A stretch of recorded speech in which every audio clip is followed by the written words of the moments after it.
Hello, everyone. Hello, hello, hello. Welcome. Welcome to the first Allen After Hours of the spring semester. Thank you so much for coming this evening. I'm Kevin Greenwood, the Joan L. Danforth Curator of Asian Art here at the Allen. Before I introduce our speaker, some big thank yous are in order this evening. It definitely takes a village to pull these events off. So first, thanks to Jill Greenwood, our Curator of Education, for organizing the talk and overseeing all of the logistics, assisted by Ellis Lane. Thanks to our preparators, Andre Septavic and Michael Reynolds, for setting up everything for the event. Thanks, of course, to Jessica Lear for making travel arrangements for the speaker and organizing the reception, which will follow the talk. Snacks, people. Thanks to Stacy Ross for all of the publicity for the talk and for an amazing issue of the Allen magazine for this semester. Copies of the magazine are available by the back door if you'd like to pick it up. Thanks as always to our hardworking security team, wherever they are. Tonight it includes Leondis, Will, Devin, and Jerry. And finally, my daughter told me that I need to thank Beyonce for some reason. It's apparently a TikTok meme. So thank you, Beyonce, and congratulations on the Grammy Award.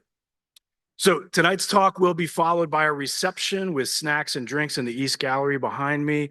During the talk, if you'd like listening devices, they can be really handy. Please check with the concert sound people behind me to your right. There will be time for questions after the talk, so please raise your hand and wait for the microphone to come so that we can hear your question.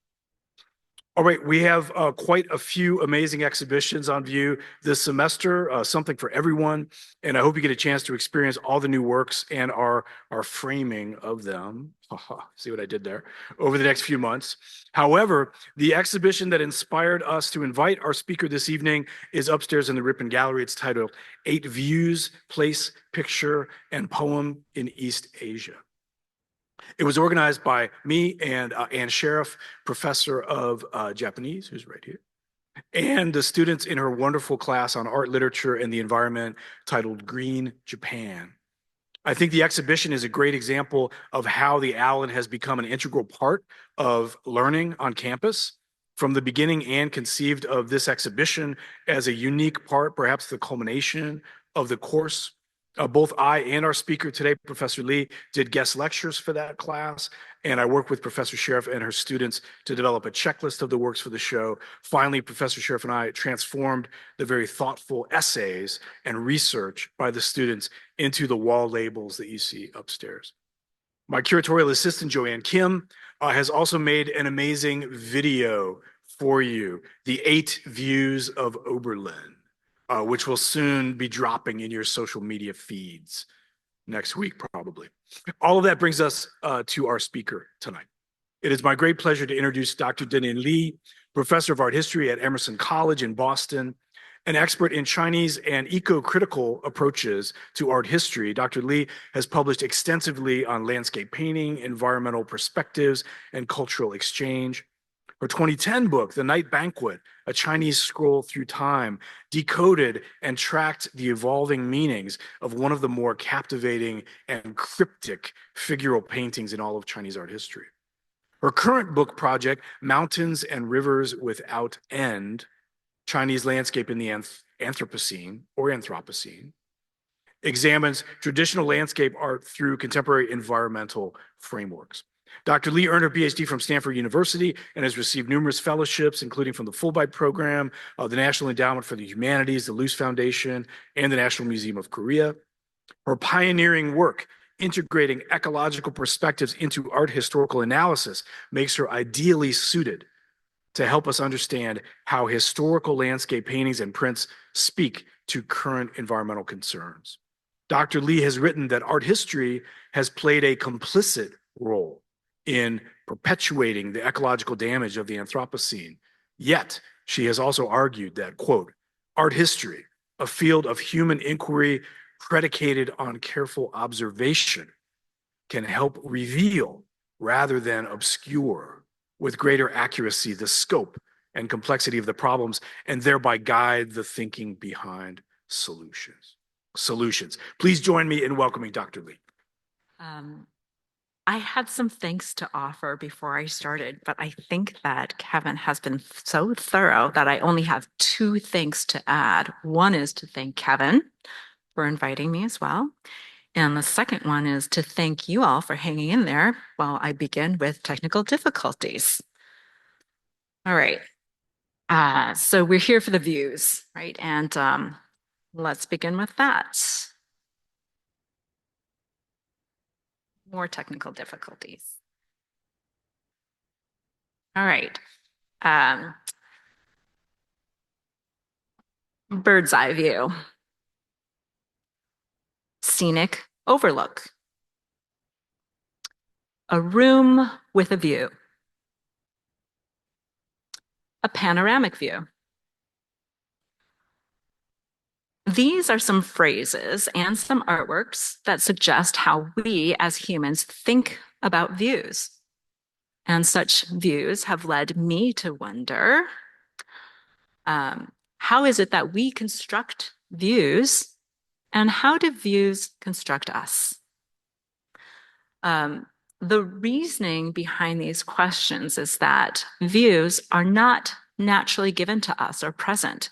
Instead, we select our views.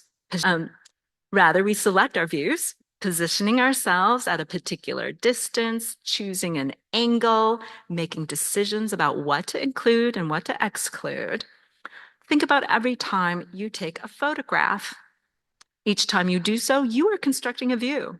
And as you construct that view, there are entire histories of landscape operating in the background, constructing your aesthetic sensibilities, your attitudes, or our attitudes towards the world around us. Well, I guess I have all of those views there. This exhibition, Eight Views, Place, Picture, and Poem in East Asia, offers us an opportunity to consider how we construct landscapes and how they construct us. Those of you who have had a chance to visit the galleries upstairs will know that most of the views on display are Japanese prints of the Edo period, or maybe a little bit later too. There is, however, an outlier in the exhibition, and I'm going to focus on that for my talk this evening. My gamut here is that the outlier will offer an insightful contrast to the many Japanese prints, while also helping us to see the big picture when it comes to the dynamic interaction of humans and their constructed views. As you can see, this artwork consists of 8 views, matching the exhibition title. And we might ask, why 8? Why not 2 or 7, a dozen, or even 100? That number 8 was established not later than the Song Dynasty, or about 1,000 years ago, as the standard number of views. And our touchstone is the 8 views of the Xiaoxiang rivers. One painting that refers to that series is upstairs. The Xiaoxiang rivers, that region is located in China's southern region. It's a place of watery mythology, poetic feeling, and political banishment. That canonical set of 8 has as its inspiration poetry. And it might be that the 8-line structure of Chinese poetry had some influence. This artwork, the 8 Views of Guanzhong, is not of the Xiaoxiang region. Instead, it's of the area, literally the area within the passes. And it's a much earlier name for today's Shanxi province, which you see in red in this map. For an area so expansive, not quite double the area of Ohio, and containing geographical variation as well as sites of historical significance, 8 views would offer more adequate coverage than just one. And so our artist Wǔ Tinggui has featured from right to left. And this is as we would read it in Chinese. And just as a footnote, upstairs, they're actually arranged left to right. But this first one is Immortal's palm at Mount Hua. Then the dusk at Mount Lee. Mount Lee, for some of you who may or may not know, that is the location of the tomb of the first emperor. Then the snow at Ba Bridge, or Wind and Snow. Drinking at the current by True Stream. morning bell at Goose Pagoda. These last two places are in Xi'an, and this last pagoda was a Buddhist site patronized by the Tang imperial family. The ancient fort at Shenyang, misty dew at Thatched Hall, and finally accumulated snow at Mount Taibai. Of these 8 views, we're going to home in on the first one, depicting, here we go. We're going to home in on the first one, depicting Mount Hua. And we're going to explore this artwork in terms of place, poems, picture, and finally planet. I'm just going to add planet. So first, the place. The place is Guanzhong, as proudly announced by the inscription in 4 large characters. Let's see, here we go. Circled in red there.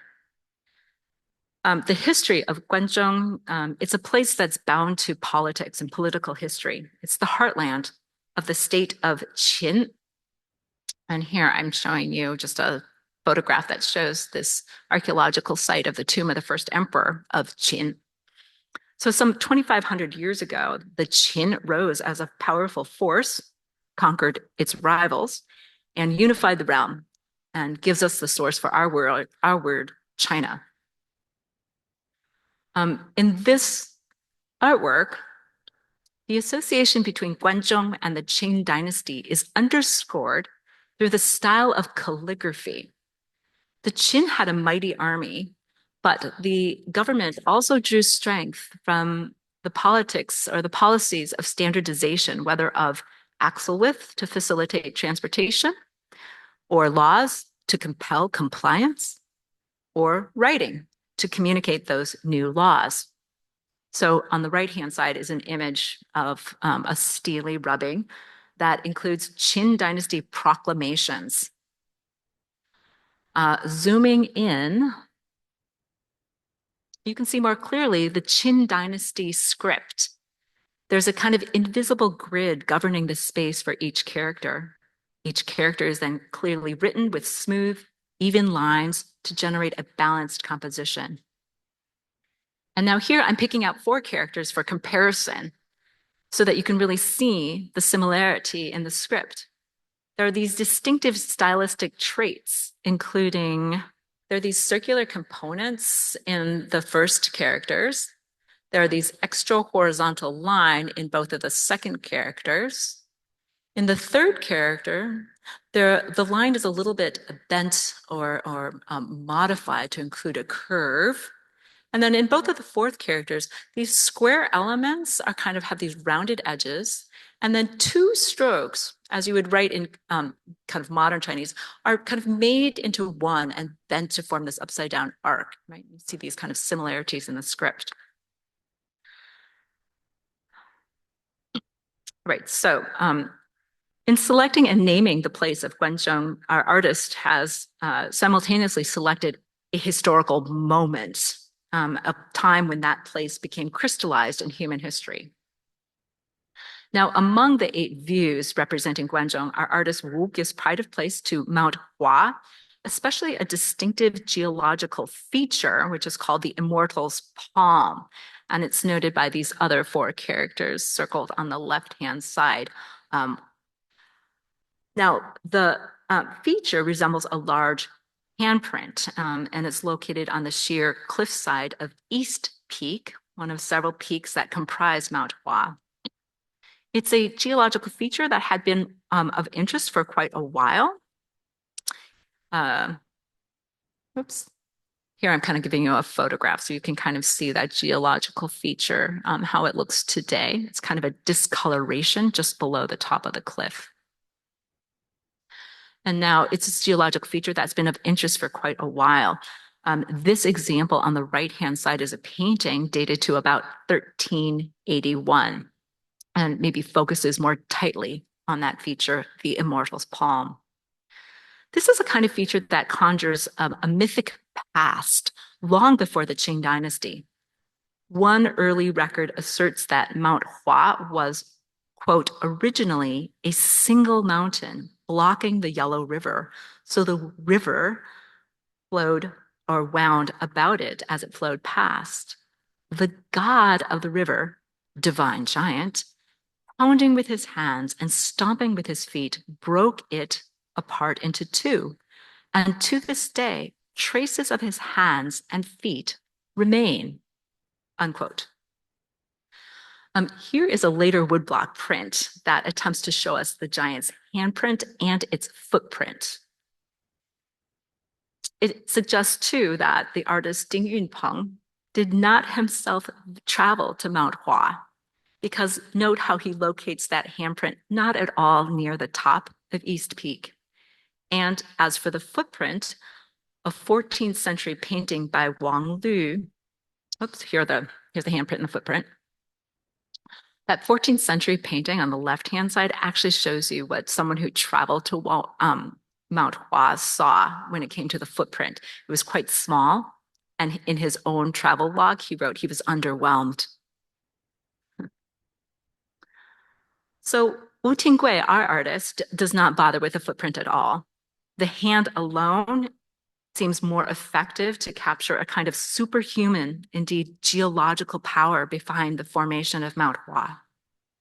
So in summary, in terms of a selection of a place, our artist binds Guanzhong to human history and also to a mythology that posits a giant immortal as a geological agent.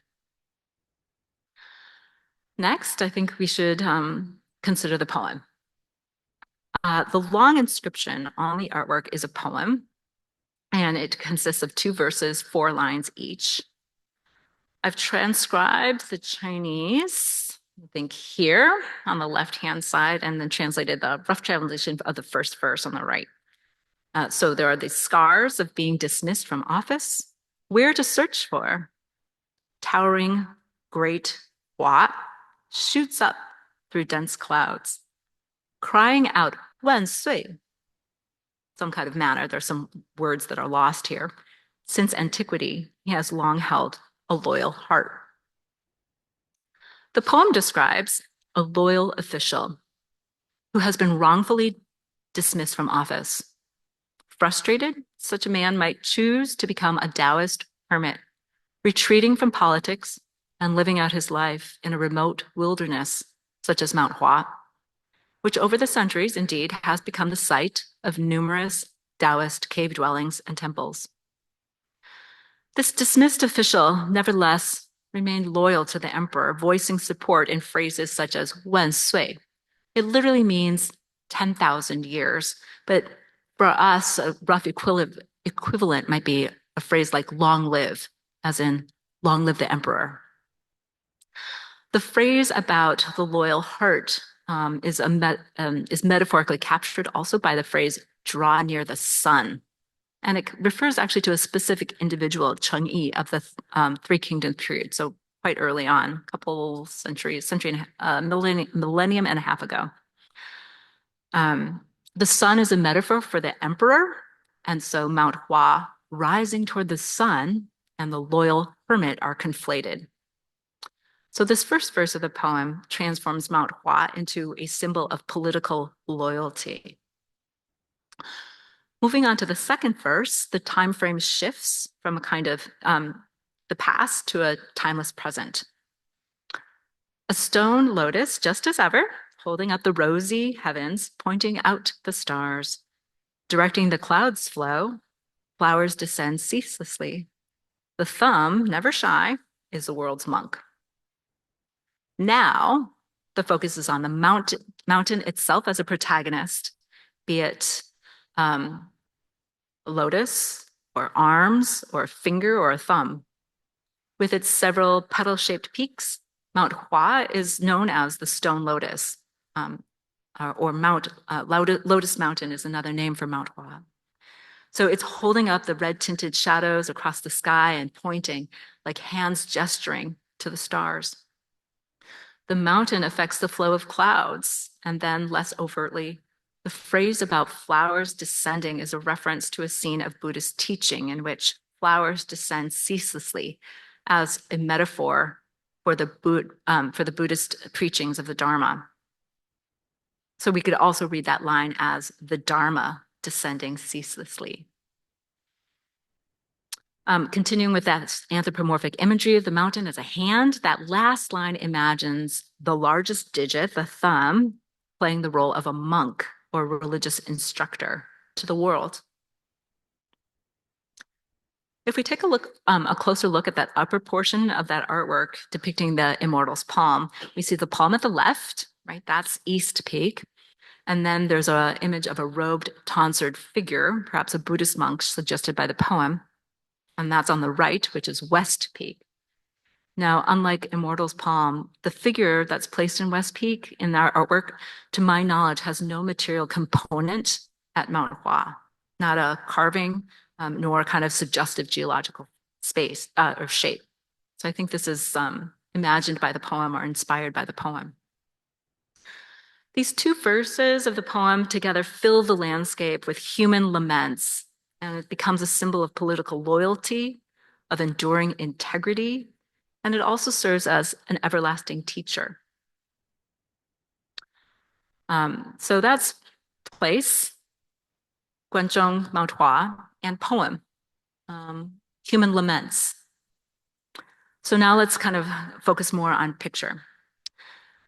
The picture, it seems to me, resolves a number of tensions between the human and the transcendent, right? So earlier we thought of Mount Hua also as being the result of giants, of divinity. So the picture resolves that tension between the human and the transcendent, between the time of history and the time of mythology, and a kind of timelessness. I think it's also at the same time a thoroughly domesticated landscape, and yet it also seems really lofty. So my question is really about how Wǔ, our artist, achieves this reconciliation. So I think that loftiness is conveyed by that mountainous form. Its sheer cliffs, that treacherous terrain, these impressive heights that reach above the clouds. There's a narrow waterfall here that plummets from the central peak and dramatizes that vertical drop. It's partially hidden in the cloud banks, but it falls through them and descends to the middle ground and then to the foreground. And then I think it's easier to see here in the foreground because it's no longer plummeting quite so dramatically and turns into these gentle ripples, right? And now has kind of a horizontal trajectory. All right, anyway, this daunting path of descent is one that we can only experience vicariously. Like we humans are not going to plummet down and follow that river. This tremendous height of Mount Hua is further emphasized by this vertical format of the hanging scroll. It's really long and narrow. It favors the mountains over the prairies. And the resulting picture is one that we ought to see at a slight distance so that we can obtain a sweeping view coming to rest with an upward gaze to the summits and that superhuman handprint. But even as Wǔ composes this lofty view, he depicts all kinds of human additions and alterations to the landscape. In the foreground, the humans begin their journey by passing through a stone gate. The terrain is not difficult, but still one person travels by palanquin. He's upraised here, being carried by two servants. A pattern of short strokes marks our trail. Over here, these dots that you can follow in the foreground, they do end up coming out in the middle ground, and you can continue to follow them. Along the way, there are these buildings that are both modest and more elaborate that provide places of human interest. So there are like these houses and so forth. And when we continue this journey deeper into the mountains, you hardly round a bend before seeing another place where you can stop and rest. In the middle ground, Wǔ begins to show us these vertical trails. I'll do my best to point this out here, I think, and here. These are steps that have been cut into the cliffs And indeed, to this day, people who summit Mount Hua on their own accord must be ready to exert themselves physically, and they use chains. You literally have to wear a harness and you lock yourself in there so you do not fall off the edge of this cliff. And then you'll follow these narrow rock-hewn trails. There are some paths that have been named the 100-foot ascent or the 1,000-foot ascent. I think you might be able to pick these out on the left-hand side in my detail. Deeper into the mountains, flat ground is really quite rare. And so in some of the bowls, that is where there are many more structures where you can find a roof to cover your head. Above that bowl, the journey is really steep and dangerous. So at this point, the path is on the mountain's narrow spine here. At the highest elevations, above the clouds, you might think that you have left human society behind. But in that sheltered area between the peaks, there are still some more buildings among the pine trees. And even at the highest summit between these two ponds, these two dots here are meant to be ponds. There is still a little structure made by human beings with a roof ridge that is higher than the edge of the mountain. To see the human bits in this landscape, the sweeping view just does not work. Instead, we have to home in on the details, seeing one first section, and then another, and then another. Our gaze must move more slowly, perhaps more ploddingly, closer to the pace of a traveler. We can, of course, toggle back and forth between these two different kinds of views. Wǔ has knit these two experiences seamlessly together, transcendent, but thoroughly domesticated. What then is the significance of this landscape being altered, excavated, amended for human use? What is the implication of us having it both ways? Lofty and transcendent on the one hand, but domesticated and accessible on the other. What does it mean when our views assume, normalize, and center the human presence, effectively marginalizing or erasing everything else? These are some of the questions I've been wrestling with for the past few years, and it leads me to think about or aiming for a kind of planetary perspective. A planetary perspective, one that gives us the big picture, is one that deliberately decenters the human, considering the conditions of our planet, especially the geological and ecological dimensions that make it a home to an abundance of life forms. Mount Hua's 5 peaks are of granite, formed some 100 to 200 million years ago. Of about the same age is an east-west fault line that separates Mount Hua from the Wei River Basin. Geological activity around 70 million years ago pushed the granite upwards, creating the mountain we now recognize, and it's about 7,070 feet high. The vertical range of this mountain provides a variety of ecosystems, supporting first lichens, then mosses, and finally shrubs and trees. All told, over 1,200 plants, 400 of which are known to have medicinal purposes, are home to Mount Hua. With this vegetation added to the terrain, the mountain becomes home to over 1,500 species of insects, over 100 species of birds, and some 50 species of mammals. About a dozen of these animals are protected under the Convention of Trade for Endangered Species. I find it hard to fault Wǔ's impressive and detailed landscape. But with these facts in mind, we might now find that Immortal's palm on Mount Hua is missing some, even a great many things.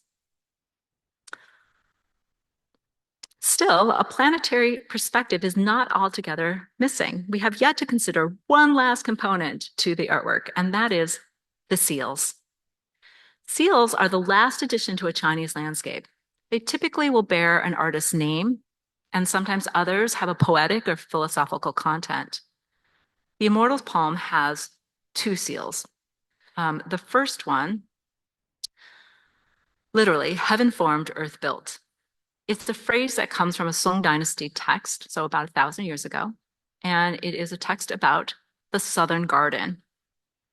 The Southern Garden was an imperial garden located in the southern Song capital of Hangzhou. It was of unsurpassed beauty. It combined the sights of West Lake and the surrounding mountains on the one hand, and then the renovations and restoration of buildings on the other hand. This phrase, heaven formed, earth built, could refer to things made by nature, the products of heaven and earth. But a more conventional interpretation associates heaven with nature and earth with humans, so that earth built could mean built by earth, or it could mean built on earth. So the seal kind of asks us to think about products like landscape that issue from the combined efforts of nature and humans. Maybe humans have built upon that which heaven has created. The second seal elaborates that theme with a more specific example, and it could be translated tracing the mountains and rivers' actual appearance.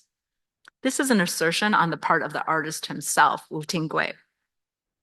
It asserts that he has been faithful. There's a kind of fidelity to the actual appearance of the natural scene. I'm approaching the end of my time, and I kind of think instead of questioning or saying something myself about that comment, I put the question to you. Does Wu actually trace that appearance? Is he exceedingly faithful or meticulously faithful to Mount Hua? I found inspiration in Alan Braddock's recent writing. The book is Implications. And in it, there are these nice sentences about landscape and the kinds of landscape or the values of landscape that we find in them. In one case, landscape is perhaps a vehicle that, let me back up and think for a minute. That landscape is a way for us to reveal what's important to ourselves. And so we can look at a record of landscapes and see what has been important for various human societies and cultures through time. And very often it is the case that we are anthropocentric. We are concerned with our own history and ourselves and our stories and our mythologies. But at this moment in time, it might be important to stop focusing so much on ourselves and try to see landscape as a possible vehicle for looking around ourselves and seeing all of the other life forms on this planet. And in doing so, we can still appreciate the landscapes of the past, but that we might choose to make different landscapes for ourselves and for the future. I think I'm going to end it here before I start forgetting more than I remember. And I want to thank you all for your time, and I would be happy to take some questions.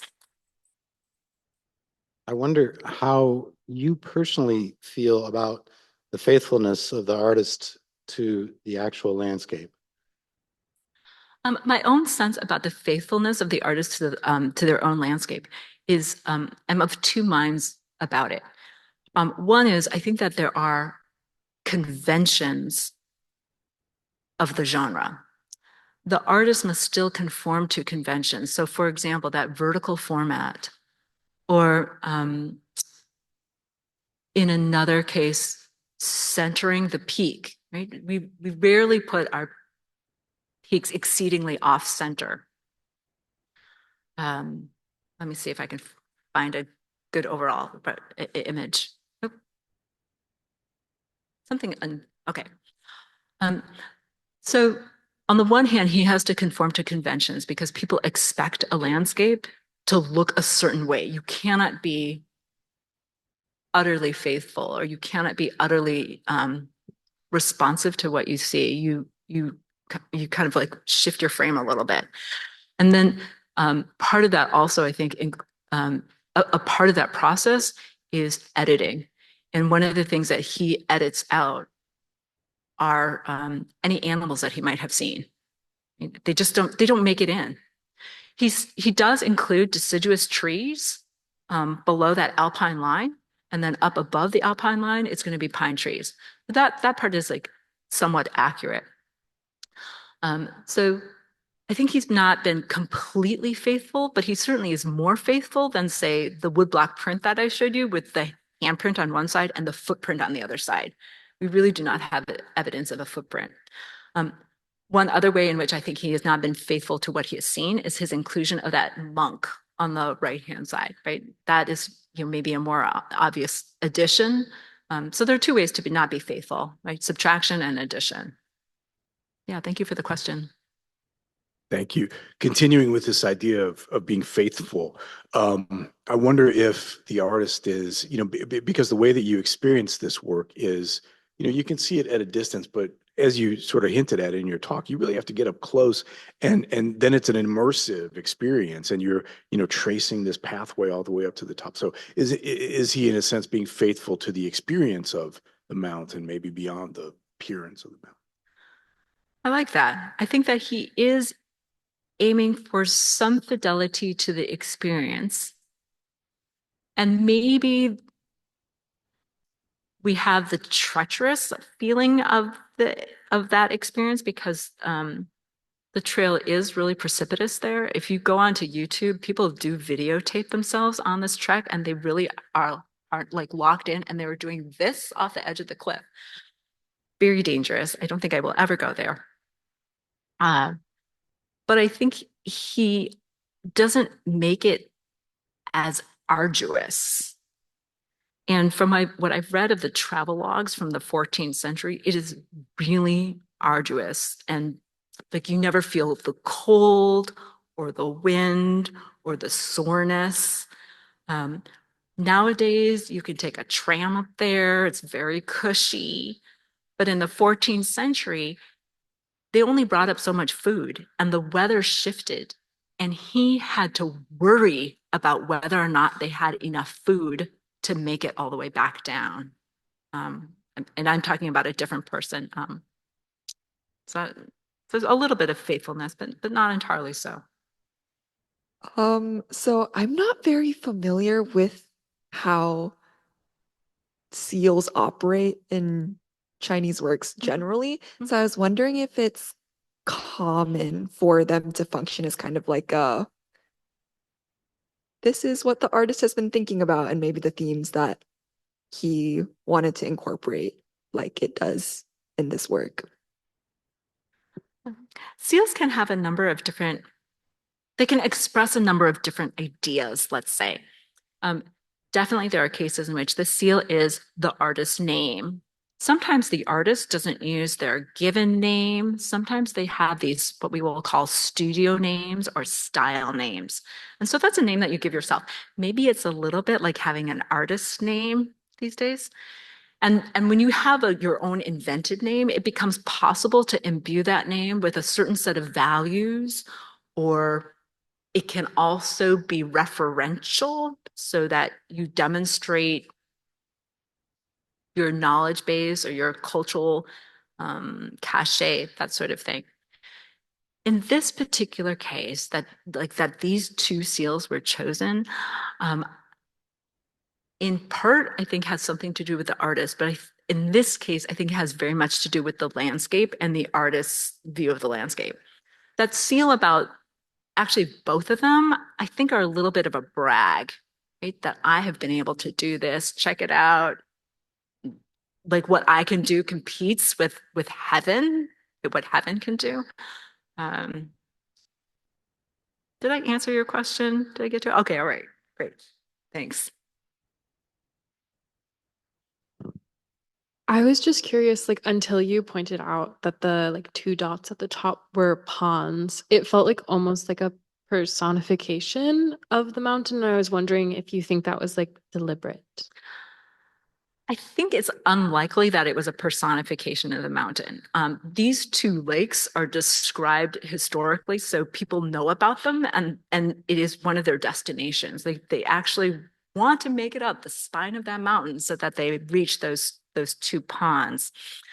Another reason why I don't think it's deliberately meant to be eyes or animate the mountain is I didn't say a lot about this, but what we are looking at here, I think, is the woodblock print, which is based on a rubbing, which was made from a stele, which was based on a painting. So one of the things that we don't know, because we do not have the original painting, is we don't know what colors were used. There's actually quite a bit that we lose when we're looking at a print or a rubbing. We lose color, we lose tonality, right? So maybe it was very, very pale wash, and that the wash was graded from a dark blue to a light blue. Or maybe there was a little bit of ochre there in some other places. We've lost that. So we lose atmosphere.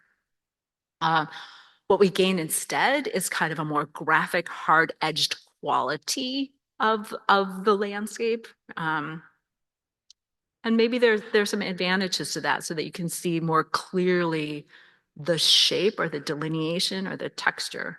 But the short answer is I don't think those are meant to be eyes. I think that the mountain is meant to be anthropomorphized or come alive in other ways. Yeah. I think that the emphasis on like the human like ascent up the mountain is really interesting. And I was wondering if you have any insight as to like maybe if there's like a purpose to that journey or like what the buildings on like the higher part of the mountain, like what are they? Yeah. I'll start with the second part of the question. So the buildings, the structures that are higher up on the mountains, there are some that are associated with historical figures. So important Taoist teachers are associated with some of those places, or famous hermits are associated with them. Other places were probably elaborated and then became temples, so that more than one person might have dwelled there. The purpose or the goal for going there is maybe there are different ones. One original one is really to get away from society, to get away from people, to leave a kind of mundane life behind, to cultivate oneself. Another reason to go, I think, is out of ambition. That at least in this 14th century memoir, there was a kind of sense of accomplishment in going to Mount Hua. I didn't say this earlier, but it's one of the 5 major mountains in China. And each of the mountains is associated with a cardinal direction, and center is one of them. So north, south, east, west, and center. And Mount Hua is the one associated with the west. And it is indeed one of the like really treacherous kind of journeys. So to ascend to the top of Mount Hua is a kind of, at least at that point in time, a once in a lifetime accomplishment. And that might be one reason to go. Yeah.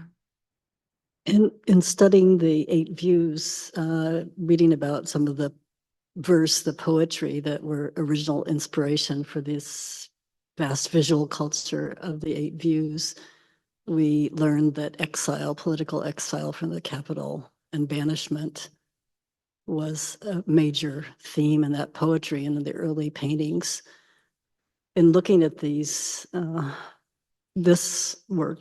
for example, is that a political old overtone or a sense of mourning or banishment? Is that still an overtone, or is that lost? And so perceptive. I think it is, if it's not entirely, it's not fully lost, but is really no longer nearly as prominent, in my opinion. Instead, this set seems to be, at least to some extent, about local pride and historical importance. Hence the emphasis on the Qin dynasty in the script, hence the inclusion of Li Shan as one of the sites, the mausoleum of the first emperor. Also, the important locations during the Tang dynasty when Chang'an or Xi'an was again the capital. So the pagoda that was patronized by the imperial family, including most famously Empress Wu. So I think there's a lot more local pride involved here. I will be interested to know what the 8 views of Oberlin are and what kinds of themes arise in those 8 views. Thank you very much for your presentation and exploration of this piece. My question would be surrounding maybe what you mentioned about landscape and its ability to represent something more than ourselves. When I look at this, I see a lot of symbolism, like the palm and the monk, and there's even some sort of trinity that I can make out from the points of the mountain. But I feel like the symbolism sometimes comes into conflict with like a representation that's faithful to nature. So how would you say we can approach viewing an art piece, a landscape, knowing that there could be symbolism, but also expecting there to be fidelity? I don't know if I'm going to get at your question directly, but one of the things that I've said to my students when we start looking at landscape or discussing landscape is I say, this looks really natural. It is full of natural things, but landscape itself is entirely artificial. It's completely human constructed. So it's really challenging to kind of figure out what the meaning and significance is, because on the one hand, you get fooled into thinking that this is naturally given. And so you have to make an effort to realize that what you see is being mediated by the artist, and that artist, the choices that he, she, they make, is informed by these landscape traditions, the conventions, the expectations, local pride, political banishment, all of those things.